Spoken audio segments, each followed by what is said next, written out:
Hi there, I'd like to introduce you to our next topic, understanding the customer value journey. This is the process we use to turn strangers into superfans in 8 simple steps. It's also the basis of many things that we do with digital marketing and online growth. The customer value journey provides us with so many different perspectives and also mechanisms for how we build upon it. And we use it extensively through messaging, through technology tools, through where we align our pay-per-click and advertising, and also in how we go about doing our metrics for optimization. So fundamentally, it is a fundamental, and this is where we need to start and become really good at understanding not only the customer value journey, but also really good at mapping them. And so that's what we're going to go through right now. So let's take a look at Aware. That's the first stage of the customer value journey. And remember, the customer value journey imitates the establishment of an intimate relationship. So this is just like as if I've walked across a crowded room and stopped and spoken to somebody and said, "Hi, I'm Natalie. How are you enjoying this party today? I love what they've done with the music." So in a digital marketing context, that would be where we would see an ad in a social scroll. Perhaps we would see a banner ad when we're browsing through Google or out there just surfing around the web. It's something that's going to grab our attention and go, "Oh, that's interesting." It's going to grab our attention enough that we're going to start wanting to delve deeper rather than just scrolling on. So think about that with your customer value journey. What can you do to attract enough attention of the right people? We don't want the wrong people. We want people that are our customer avatars. So think long and hard about what your customer avatar would be attracted to. The next box we move on to is engage. This is where we take the conversation deeper. So this is where I've gone from introducing myself over here at Aware and saying, "Hey, this music's really fabulous," to having a bigger discussion about the music and maybe the party and the other people at the party. Do you know the host? What brings you here today? Tell me a bit about yourself. This is taking the conversation deeper, and it's exactly what we want to do in digital marketing terms and growth terms as well. And remember, the customer value works both on and offline. So it's essentially what we use in any sales situation. So with the engagement, we want to establish more of a rapport with that customer, have them asking more questions, getting them comfortable with us. So we're adding value to build the trust. And then we move on to the subscribe stage. And what happens at the subscribe stage is exactly what happens in the establishment of an intimate relationship. You ask them for their phone number. You want to be able to contact them and follow up. You want to be able to ask them out on a date, for dinner, for drinks, whatever feels right for you. And in the situation of the customer value journey for digital marketing, what we want to be able to do is get their details. So we want to get their name, their email address, and ideally their phone number. It's the hardest piece of information to generally get, but it's also the thing that changes the least.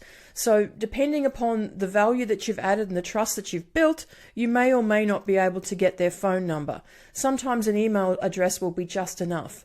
But we want to be able to get their details so that we can have this conversation with them off the general social channels, etc. We want to be able to follow them up. That's what subscribe is all about.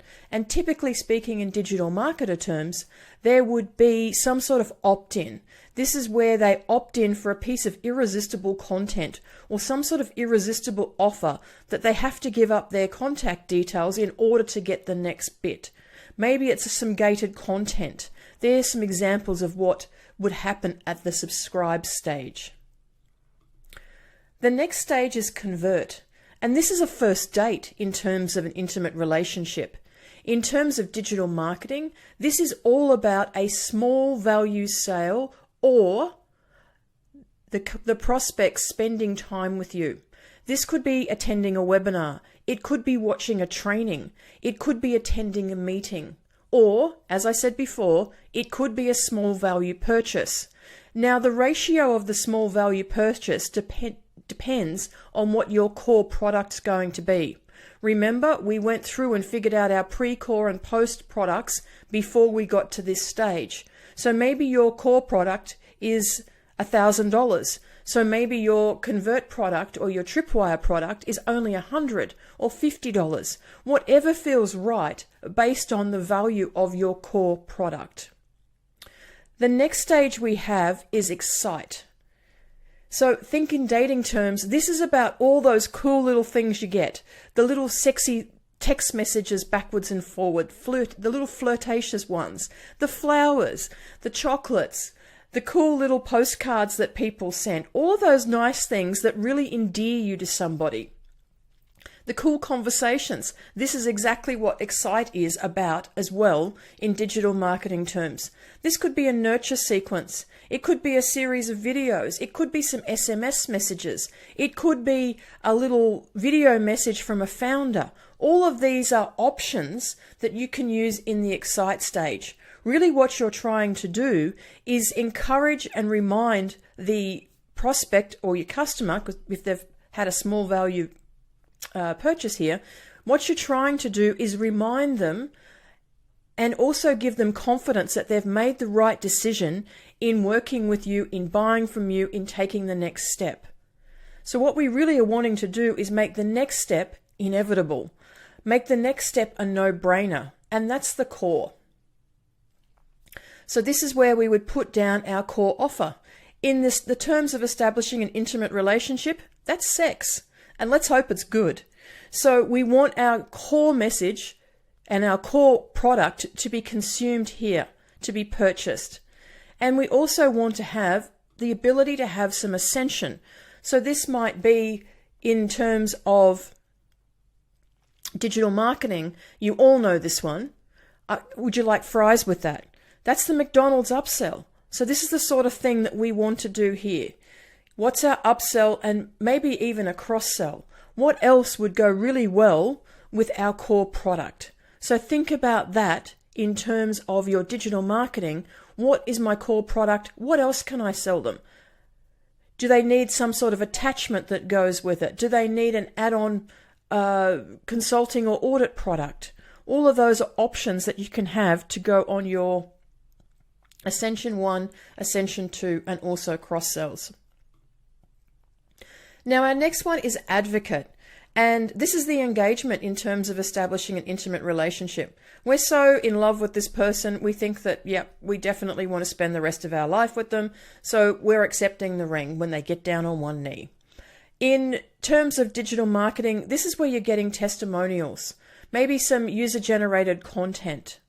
So this person's really enjoying spending time with us and what we've got to offer. And finally, we have the promote stage. In terms of an intimate relationship, this is marriage. We all know what happens there. And hopefully, they're going to get to that 50-year mark and not end up in divorce. But it always happens one way or the other. In terms of digital marketing, it's all about promote. And what that means is that our customer is now out there actively promoting what we do. They love it. They love us. They love talking about how much value they've got from whatever it is we've provided for them. You may also have an affiliate or an ambassador program attached here.